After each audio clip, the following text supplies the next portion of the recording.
Today we're going to be reviewing the electric quad.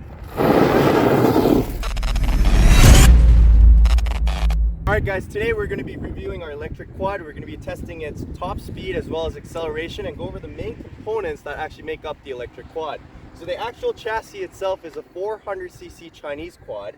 The battery pack is a 20S30P configured with BTC4 cells. The motor is a QS138 V3 3 kilowatt mid-drive motor, and the controller we're using is a Voltol EM150.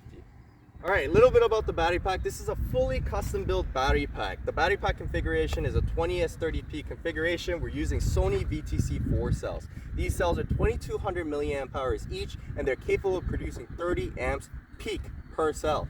That means with that configuration, we're able to get 72 volt nominal voltage with 66 amp hour capacity, and we can draw up to 900 amps. That's a lot of current.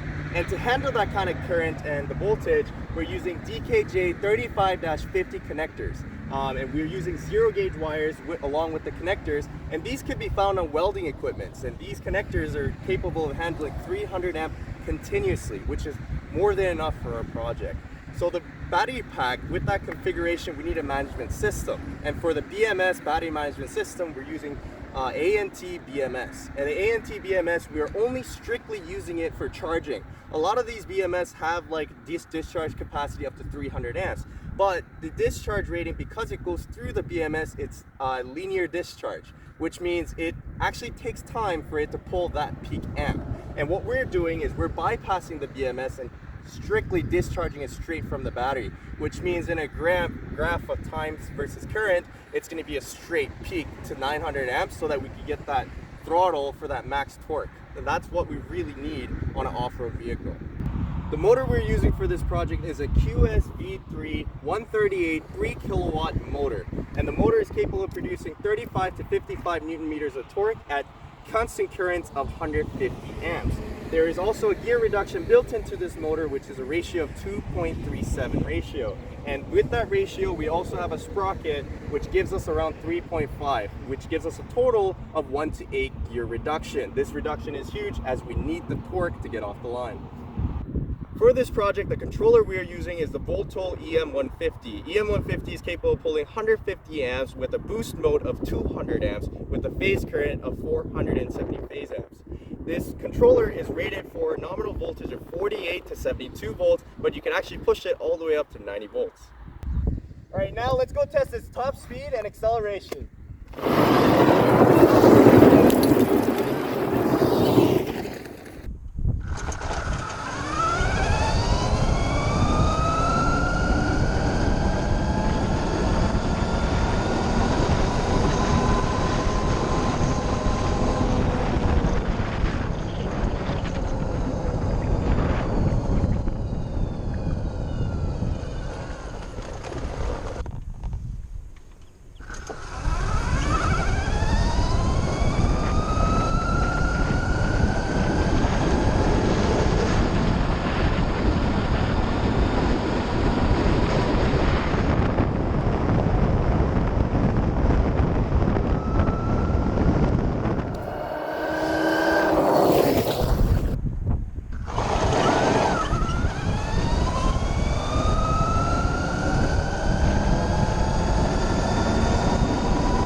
much for watching, guys. I really appreciate it. I hope you guys had fun watching the video as much as I did ripping around in the quad.